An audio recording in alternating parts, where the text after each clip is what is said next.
से, जहां पर हिस्ट्री शीटर मनोज सिंह, नारायण सिंह भदौरिया, गोपाल शरण चौहान और रॉकी यादव को पुलिस ने दिल्ली से गिरफ्तार कर लिया है। दूसरी बड़ी खबर यह है कि यूपी में कोरोना के केस लगातार कम हो रहे हैं। आज यूपी में 1200 से कम केस आ रहे हैं। केस कम होने का सिलसिला बीते कई दिनों से लगातार जारी है। वहीं तीसरी बड़ी खबर यूपी में रोजगार को लेकर है। यूपी रोजगार देने के मामले में दूसरे कई राज्यों से आगे पहुंच गया है। यूपी कोरोना काल में भी रोजगार के अवसर पैदा कर रहा है। वहीं चौथी बड़ी खबर ओपीडी सेवा को लेकर है। यूपी में आज से ओपीडी सेवा की शुरुआत हो गई है और इसके बाद अब नॉन कोविड मरीजों को राहत मिल रही है। वहीं पांचवी खबर अलीगढ़ से है। अलीगढ़ में जहरीली शराब से मौत का सिलसिला लगातार जारी है। अलीगढ़ में जहरीली शराब पीने से अब तक 9 लोगों की मौत हुई है। इससे पहले भी यहां जहरीली शराब से 30 से ज्यादा लोगों की मौत हुई थी। तो ये 5 बड़ी खबरें हैं। इसके अलावा भी कई अहम खबरें हैं, उन पर आपको विस्तार से जानकारी देंगे। तो सबसे पहले बात कानपुर कांड की। कानपुर कांड में यूपी पुलिस को बड़ी कामयाबी मिली है। पुलिस ने सर्विलांस की मदद से हिस्ट्री शीटर मनोज सिंह समेत 4 लोगों को दिल्ली से गिरफ्तार कर लिया। आपको बता दें कि हिस्ट्री शीटर मनोज सिंह नारायण सिंह के बर्थडे पार्टी में शामिल हुआ था।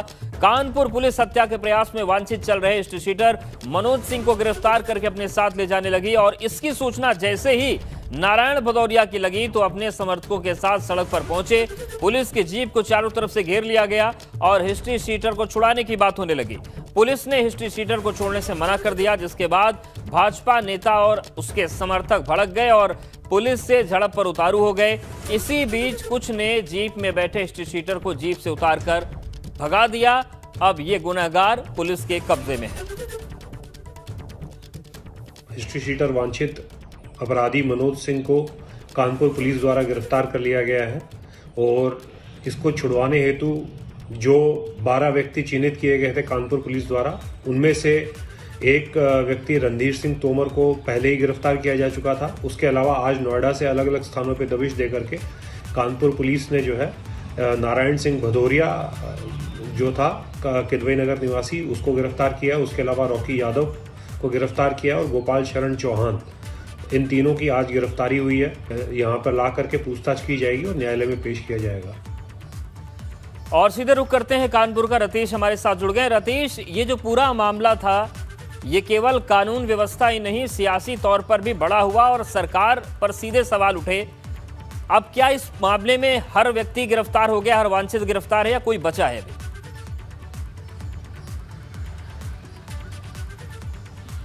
नहीं, बिल्कुल नहीं, बिल्कुल भी नहीं। अभी बहुत सारे लोग बचे हैं। 12 लोगों को तो चिन्हित किया है कानपुर पुलिस ने और 12 लोगों में से अभी 4 लोग ही पकड़े जा सके हैं मनोज सिंह हिस्ट्री शीटर को छुड़ाने के मामले में, जिसमें रणधीर यादव है, रणधीर सिंह है, सबसे पहले उसको पकड़ा गया था और 3 लोग आज हैं, जिसमें नारायण सिंह भदौरिया जो जिला मंत्री बीजेपी दक्षिण जिला इकाई का था वो, गोपाल शरण और रॉकी यादव। तो 3 और 1 4 मिलाकर के 4 लोगों को पकड़ा गया है। मनोज सिंह को पकड़ा गया है दिल्ली एनसीआर से, नोएडा से। तमाम टीमें दबिश दे रही थी, 12 टीमें दबिश दे रही थी। 48 घंटे से ज़्यादा का वक्त बीत चुका था। कानपुर पुलिस की बड़ी फजीहत हो रही थी इस मामले में, क्योंकि शुरुआती तौर पर जब ये 1 से 2 बजे के बीच का मामला था, 2 दिन पहले के मामले में पुलिस बड़े फूक कर कदम रख रही थी। शाम को 7 बजे एफआईआर होती है और एफआईआर में नारायण सिंह भदौरिया का नाम नहीं होता है। नारायण सिंह भदौरिया का दरअसल उस दिन जन्मदिन था और जन्मदिन की पार्टी थी जिसमें 100 से 125 लोग मौजूद थे। बीजेपी के कार्यकर्ता थे और तमाम अपराधी थे। अपराधियों का कृत्य अगर समझा जाए तो 2 हिस्ट्री शीटर उसमें शामिल थे, 2 लोग पेरोल पर बाहर थे और 27 मुकदमे तो कुल मनोज सिंह पर दायर थे, हिस्ट्री शीटर मनोज सिंह पर। तो अभी फ़िलहाल अगर बात की जाए तो जो पहला मुकदमा था उसमें 9 नामजद थे और 8 से 10 अज्ञात थे। उन 9 लोगों में से 3 लोगों को पुलिस पकड़ने में सफल हुई है, यानी 6 नामजद लोग अभी भी बाहर हैं जिनको पुलिस को पकड़ना है और 8 से 10 अज्ञात में एक आइडेंटिफाइड कर लिया गया था, रणधीर सिंह, उसको पकड़ा गया है। तो अभी बहुत सारे ऐसे लोग हैं जिन्हें पुलिस को चिन्हित भी करना है और उनको पकड़ना भी है। पुलिस की बड़ी फजीहत होने के बाद पुलिस को आंशिक सफलता कहा जा सकता है, ऐसे कि आंशिक सफलता मिली है। हालांकि मनोज सिंह और नारायण सिंह, इन दोनों को पकड़ना पुलिस के लिए बड़ी सफलता भी हो सकता है। जी बिल्कुल रतीश, लेकिन सवाल यही है कि जो भाजपा के मंत्री हैं उसके बर्थडे पार्टी में बड़े बड़े हिस्ट्री शीटर्स का आना, उसके गुर्गों का आना, पकड़ने के बाद भी सवाल बने रहेंगे कि ऐसा व्यक्ति भाजपा के महत्वपूर्ण पद पर कैसे बना हुआ था। ये जवाब तो यूपी बीजेपी और कानपुर बीजेपी को देना होगा। देखिए, यही सबसे बड़ा सवाल है। भारतीय जनता पार्टी का जो जिला मंत्री नारायण सिंह है, 13 साल से आपराधिक रिकॉर्ड इसका रहा है। लखनऊ की एजीएम एक कोर्ट ने इसकी कुर्की के आदेश तक दिए थे घर के, लेकिन वो कुर्की का आदेश सत्ता के रसूख के आगे नहीं चल पाया और इसने अपने उस कोर्ट के आदेश को भी सत्ता के हनक और रसूख के चलते बेईमानी साबित कर दिया।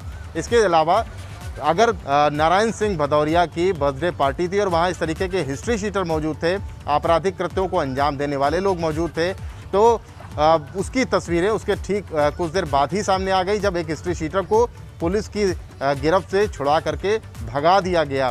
बीजेपी ने आंशिक कार्रवाई की है, बहुत देर से कार्रवाई की है और अब से कुछ देर पहले का अपडेट ये है कि कल जिस तरीके से नारायण सिंह भदौरिया को पदमुक्त किया गया था, आज उसकी प्राथमिक सदस्यता को खत्म किया गया। अब से कुछ देर पहले दक्षिण जिला इकाई बीजेपी ने नारायण सिंह भदौरिया की हो गई, लेकिन इसका मतलब ये बिल्कुल नहीं है कि जो आप बता रहे हैं कि 13 साल से आपराधिक व्यक्ति था तो बीजेपी को नहीं पता रहा होगा कि एक अपराधी को पाल रहे हैं और जब मामला सार्वजनिक हुआ तब उसको पद और पार्टी से हटाया जा रहा है। लेकिन सच ये पता है कि प्यार तो था। शुक्रिया रतीश आपका जानकारी और अपडेट्स को देने के लिए। और इस वक्त बड़ी खबर है, 5G पर अभिनेत्री जूही चावला की याचिका खारिज हो गई है। दिल्ली हाई कोर्ट में जूही चावला की याचिका खारिज हुई है और कोर्ट ने जूही चावला पर 20 लाख का जुर्माना लगाया है। याचिकाकर्ता ने कानून का गलत इस्तेमाल किया, कोर्ट ने टिप्पणी की है। तो दिल्ली हाई कोर्ट ने जूही चावला पर 20 लाख का जुर्माना लगाया है और यह भी टिप्पणी की है कि याचिकाकर्ता ने कानून का गलत इस्तेमाल किया है। तो 5G पर अभिनेत्री जूही चावला की याचिका खारिज हो गई है। दिल्ली हाई कोर्ट ने याचिका को खारिज कर दिया।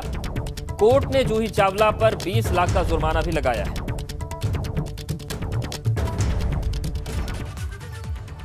गोरखपुर में कोरोना काल में बार बालाओं के साथ ठुमका लगाने वाले सपा नेता शैलेंद्र यादव की मुश्किल बढ़ गई है। पुलिस ने इस मामले में शैलेंद्र यादव और बैजनाथपुर गांव के ग्राम प्रधान सहित 7 लोगों को कुछ अज्ञात के खिलाफ कैंपरगंज थाने में केस दर्ज कराया है। आपको बता दें कि सपा नेता शैलेंद्र यादव ने बार बालाओं के साथ न सिर्फ ठुमके लगाए बल्कि मौके पर लोगों को हड़का भी रहे थे, जिसका वीडियो वायरल हो गया था और वो भारी पड़ गया है।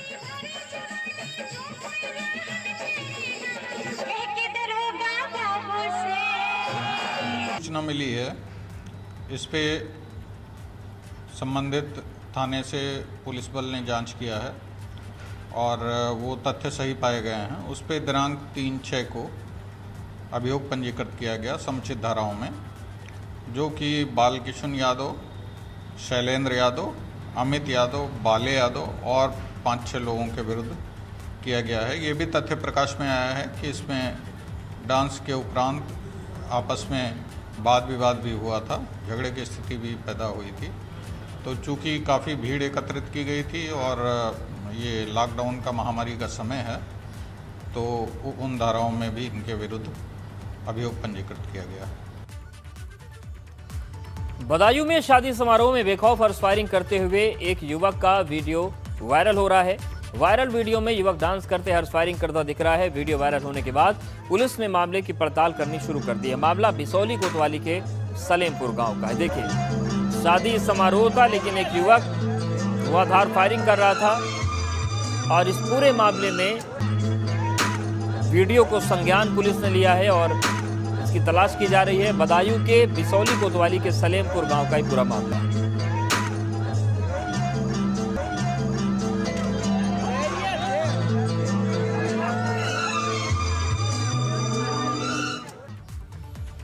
पीलीभीत में एबीपी गंगा की खबर का असर देखने को मिला है, जहां पर डीएम ने सभी वेंटिलेटर्स पूरी तरह से काम करने लगे। पीलीभीत के प्रभारी मंत्री स्वामी प्रसाद मौर्य ने एबीपी गंगा की खबर को लेकर समीक्षा बैठक की और इसमें बंद पड़े वेंटिलेटर्स को फिर से शुरू कराने को चर्चा की गई। 18 मई को एबीपी गंगा ने वेंटिलेटर्स को लेकर मुहिम चलाई थी, जिसके बाद वेंटिलेटर न चलने की वजह से सीएमएस को सस्पेंड कर दिया गया था।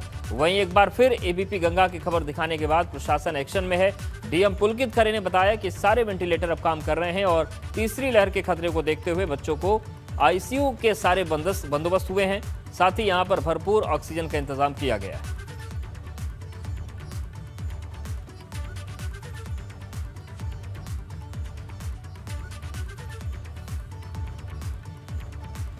सिद्धार्थनगर में आज प्रदेश सरकार के कैबिनेट मंत्री और जल शक्ति मंत्री महेंद्र सिंह भारी काफिले के साथ जिले में बह रही नदियों के बांध और रेनकट और बाढ़ ग्रस्त इलाकों में बाढ़ संबंधी तैयारियों का जायजा लेने पहुंचे। इस दौरान प्रदेश के बेसिक शिक्षा मंत्री सतीश द्विवेदी और सांसद जगदम्बिका पाल समेत सभी विभागीय आलाधिकारी मौजूद रहे।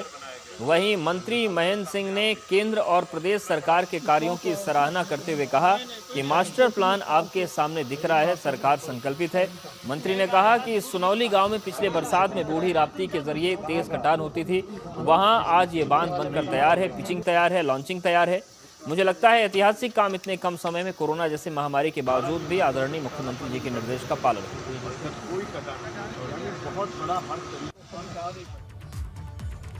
और इस वक्त बड़ी खबर है, निलंबित फरार आईपीएस मणिलाल पाटीदार को लेकर इनाम की राशि मणिलाल पाटीदार पर बढ़ा दी गई है। 1 लाख का इनाम घोषित किया गया है। यूपी के महोबा जिले में हत्या के उकसाने के मामले में, आत्महत्या को उकसाने के मामले में फरार है निलंबित आईपीएस। एडीजी जोन प्रयागराज ने इनाम घोषित किया है। तो ये इस वक्त की बड़ी खबर, आईपीएस जो फरार है मणिलाल पाटीदार, पहली ही पोस्टिंग मिली थी और उसके बाद नशा सवार हो गया था वसूली का। 1 लाख का इनाम घोषित कर दिया गया है। अब इनाम की राशि 1 लाख बढ़ा दी गई है। यूपी के महोबा जिले में हत्या के उकसाने के मामले में निलंबित आईपीएस फरार है। विवेक हमारे साथ जुड़ गए हैं। विवेक, सवाल ये है कि उत्तर प्रदेश पुलिस इनाम की राशि बढ़ाने के अलावा क्यों आईपीएस मणिलाल को नहीं पकड़ पा रही है? ये बड़ा सवाल है, इतना वक्त हो गया। जी बिल्कुल सही कह रहे हैं अवधेश आप। यहाँ पर पुलिस ने काफी प्रयास किए पाटीदार के खिलाफ, लेकिन चूंकि महकमे का ही अधिकारी है, आईपीएस अफसर है, इसलिए जो स्थानीय पुलिस है वो शुरुआत से ही इसमें जो लापरवाही वाला रवैया अपनाए हुए थी। और इसके अलावा ये भी था कि ऊपर से जो आईपीएस अफसर की लॉबी है, उस लॉबी का भी दबाव था काफी, और इसी के चलते मणिलाल पाटीदार को गिरफ्तार नहीं किया गया। उन्हें पूरे मौके दिए गए अपने पक्ष में जो बचाव के इंतजाम करने थे, जो कोर्ट में उन्होंने अपने पक्ष में पैरवी की, उसके लिए पूरा मौका दिया गया। हालांकि धीरे धीरे ये मामला जब फजीहत करने लगा सरकार की, तो सरकार के दबाव में गतिविधियां शुरू हुई और कार्रवाइयां शुरू हुई। इसके बाद पाटीदार को गायब होना पड़ा, भूमिगत होना पड़ा। और अब स्थितियां ये हैं कि 1 लाख का इनाम घोषित किया गया है, लेकिन फिर भी इनाम घोषित करने के अलावा, जैसा कि अभी आपने कहा, कोई और कार्रवाई पुलिस की तरफ से नहीं हो रही है। जिस तरह से दबाव होना चाहिए, अगर कोई आम अपराधी होता इस तरह से जो खुदकुशी के लिए उकसाने की एफआईआर है किसी आम व्यक्ति के खिलाफ होती, तो पुलिस उसके घर जाके उसकी कुर्की कर देती, नीलामी कर देती, बिल्कुल नीलाम कर देती। ऐसे में सवाल ये उठता है कि पकड़ नहीं पा रहे या पकड़ना ही नहीं चाहते? कहीं ऐसा तो नहीं कि इस गिरफ्तारी में भी आईपीएस लॉबी में कुछ विभीषण बैठे हैं, सेंधमारी वाले बैठे हैं जो अभी भी उसकी मदद कर रहे हैं? शुक्रिया विवेक आपका जानकारी और अपडेट्स को देने के लिए। जुमे की नमाज में अब लोगों से वैक्सीन लगाने की अपील की जा रही है। मस्जिद में लाउड स्पीकर के जरिए लोगों से कोरोना की वैक्सीन लगाने की अपील की जा रही है। हम आपको एक साथ 2 तस्वीरें दिखाते हैं। पहली तस्वीर श्रावस्ती की है, जहां पर लोगों से जुमे की नमाज के मौके पर वैक्सीन लगाने की अपील की जा रही है। वहीं दूसरी तस्वीर इटावा की है, जहां पर मस्जिद में लगे लाउड स्पीकर के जरिए लोगों से कोरोना की वैक्सीन लगवाने और सरकार की मदद करने की अपील की गई। तो एक बेहतरीन सामाजिक संदेश पेश किया जा रहा है और जुमे की नमाज के बाद लोगों से अपील की जा रही है श्रावस्ती और इटावा में कि वैक्सीन जरूर लगवाएं और कोरोना महामारी से लड़ाई में सरकार का साथ दें। उत्तर प्रदेश में आज से ओपीडी सेवाएं शुरू हो गई, जिसके बाद अब नॉन कोविड मरीजों ने भी राहत की सांस ली है। एक साथ 7 तस्वीरें हम आपको दिखाते हैं अलग अलग जिलों की। लखनऊ, नोएडा, वाराणसी, फिरोजाबाद, कानपुर, प्रयागराज, गोरखपुर, ये 7 जिलों की तस्वीरें आपके सामने हैं। प्रदेश भर में ओपीडी का संचालन अब शुरू हो गया है कोविड प्रोटोकॉल के साथ, और ओपीडी का संचालन शुरू होने से उन मरीजों को राहत मिलेगी जो नॉन कोविड हैं और जिनका डॉक्टर से मिलना बहुत ज़रूरी था। अपॉइंटमेंट नहीं मिल पा रहे थे, डॉक्टर से मुलाकात नहीं हो पा रही थी। अब स्थितियां थोड़ा सामान्य हुई है।